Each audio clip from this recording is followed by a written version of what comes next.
나르시시스트 부모는 자기애를 충족시키기 위해서 자녀를 좌지우지해요. 어떻게 좌지우지할까요? 자녀의 태도나 행동에 따라 벌을 주면서요.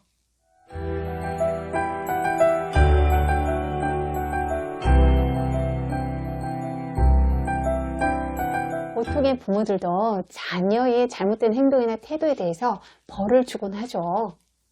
그런데 나르 부모가 자녀에게 벌을 주는 기준은 일반적이지 않아요. 그렇다면 그 기준이 뭘까요?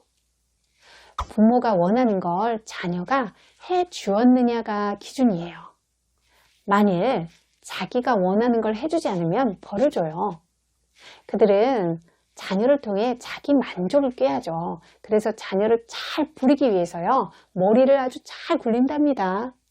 이제부터 자기 뜻을 잘 따르지 않는 자녀에게 나르 부모가 어떤 벌을 주는지 살펴볼게요. 분노를 뿜어내면서 자녀를 좌지우지하죠. 나르 부모는 자녀가 자신의 뜻을 거스르고 마음에 들지 않으면 분노를 마구 쏟아내요. 소리를 지르거나 자녀의 물건을 부숴버리거나 물리적으로 폭력을 가하는 경우도 있어요. 마치 어린애가 원하는 걸 사주지 않는다고 길바닥에 드러누워서 때를 쓰는 것과 흡사하죠. 또 대놓고 분노를 뿜어내진 않지만 수동 공격적으로 분풀이를 하기도 해요. 자녀가 아끼는 물건을 몰래 갖다 버리거나 감춰둠으로 인해서요, 자녀가 애를 먹게 만들기도 하죠. 이런 방법은 자녀에게 상처를 덜 줄 것 같지만 실제는 그렇지 않아요. 교묘하게 간접적으로 괴롭힘 당하는 게 어떨 땐 더 큰 고통을 유발하기도 하죠. 어떤 식이 됐든 분노로 일그러진 부모의 모습을 보면서 대부분의 자녀는 죄책감을 느끼게 돼요. 내가 그렇게 아빠를 속상하게 했나 봐. 나는 나쁜 딸이야.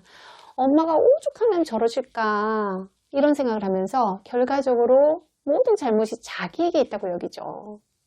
왕따 시키기라는 벌을 통해서 나르 부모는 자녀를 좌지우지하려고 하죠.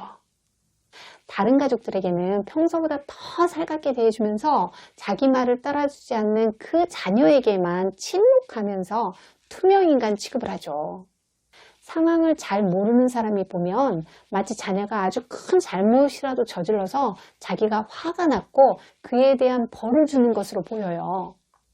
이런 식으로 왕따를 당하게 되면 아들이나 딸은 먼저 부모에게 다가갈 수밖에 없어요. 엄마 왜 그래요? 아빠 제발 저랑 얘기 좀 해요. 이런 식으로요.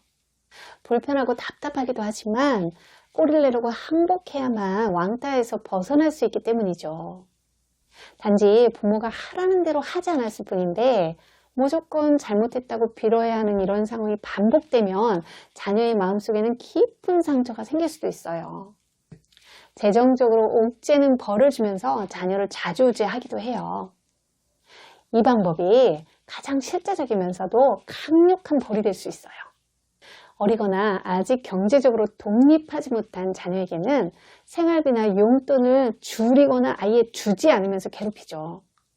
또 재정적으로 도움을 받지 않고 사는 자녀의 경우엔 재산 분배나 유산 상속을 빌미로 협박을 하기도 하죠.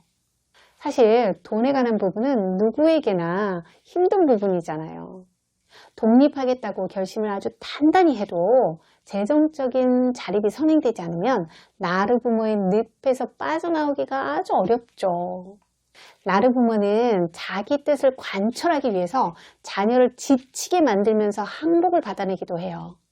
식사를 하면서 아들이 듣기 싫어하는 엄친아 얘기를 계속하면서 자존심을 긁어대기도 해요. 또 딸이 듣기 싫어하는 헤어진 남친 얘기를 아주 집요하게 꺼내면서 소식을 묻기도 해요. 이런 식으로 자기가 원하는 것을 얻기 위해서 같은 말을 반복하면서 자녀가 진저리를 치게 만들어요. 자녀는 거듭되는 잔소리와 요구에 알았어요, 엄마 뜻대로 하세요 라면서 백기를 들죠. 이런 나르 부모와 함께 하다 보면 자녀는 무슨 일에서건 자신의 의견을 포기하고 부모가 제시하는 것을 따를 수밖에 없게 되죠. 지금까지 나르 부모가 자녀를 어떻게 압박하면서 좌지우지하는지에 대해서 알아봤어요. 도움이 되셨길 바라요. 상담심리사 뽀요였습니다.